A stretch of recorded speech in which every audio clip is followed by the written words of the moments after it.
Lampu panggung redup. Hanya sorot cahaya lembut menyinari sosok seorang perempuan muda duduk di tepi tempat tidur. Ia memegang secangkir teh yang sudah dingin. Suaranya pelan, seperti berbicara pada diri sendiri. Aku tidak terlihat rapuh.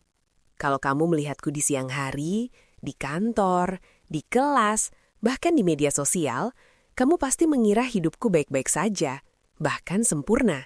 Aku tertawa tepat waktu, menjawab pertanyaan dengan tenang, dan selalu bilang, iya, aku baik, saat ditanya kabar. Tapi malam tahu kebenarannya.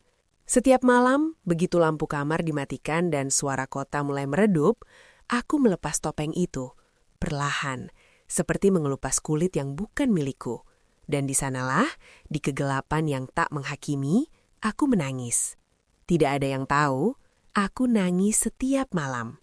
Bukan tangisan heboh, bukan teriakan atau jeritan, tapi isak yang tertahan di tenggorokan, air mata yang mengalir diam-diam ke bantal, dan nafas yang bergetar seperti daun di tengah badai kecil yang hanya aku rasakan.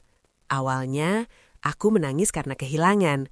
Ayahku pergi 3 tahun lalu, tiba-tiba, tanpa pamit, karena serangan jantung di pagi buta.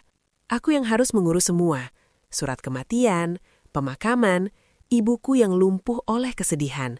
Saat itu, aku bilang pada diriku, kamu harus kuat.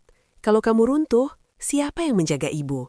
Jadi aku berdiri, tanpa goyah. Tapi tubuh ini punya caranya sendiri untuk melepaskan luka, dan caranya adalah malam. Seiring waktu, alasan menangis berubah. Bukan lagi hanya soal kehilangan, tapi juga tentang rasa lelah yang tak bisa dijelaskan. Tentang tersenyum padahal hati hancur. Tentang mendengarkan masalah orang lain, sementara masalahmu sendiri dikubur dalam-dalam. Aku pernah punya teman dekat, seseorang yang kukira akan selalu ada. Kami saling curhat sampai subuh, saling mengingatkan minum obat saat sakit, saling kirim meme bodoh saat hari terasa berat. Tapi begitu aku mulai butuh bantuan, dia menghilang. Pesanku dibaca, tapi tak dibalas.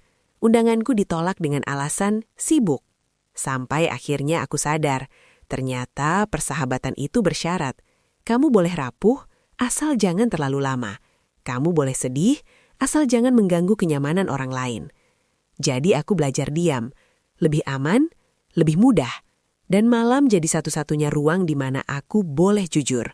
Kadang aku menyalakan musik pelan, lagu lama yang dulu sering diputar ayah, dan membiarkan air mata mengalir bebas. Kadang aku hanya duduk di lantai, memeluk lutut, menatap langit-langit bertanya, kenapa rasanya semakin dewasa, semakin sendiri? Aku tidak ingin dikasihani, aku tidak minta diselamatkan.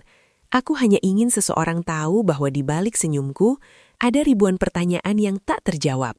Ada rasa takut yang disembunyikan, ada keinginan untuk menyerah, meski hanya sesaat.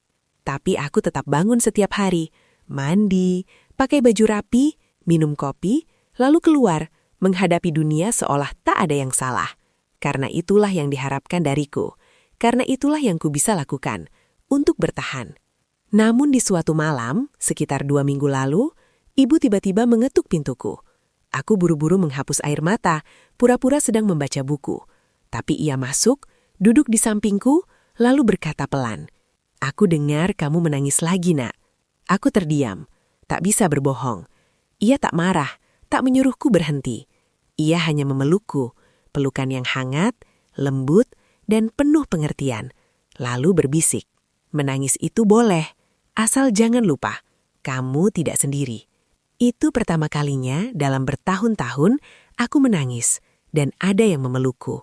Sejak malam itu, aku masih menangis, tapi tidak lagi sepenuhnya sendiri. Karena ternyata ada seseorang yang diam-diam tahu, yang diam-diam peduli, yang diam-diam menunggu aku mau membuka pintu. Mungkin kamu juga seperti aku, kuat di siang hari, rapuh di malam hari, tersenyum di depan kamera, menangis di balik layar. Kalau iya, izinkan aku bilang ini padamu. Kamu tidak lemah karena menangis. Kamu manusia, dan manusia boleh lelah.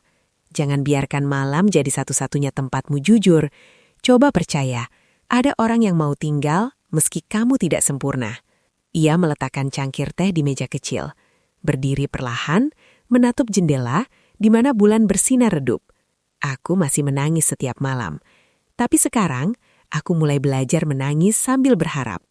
Lampu perlahan meredup hingga gelap. Suara detik jam terdengar samar, lalu hening.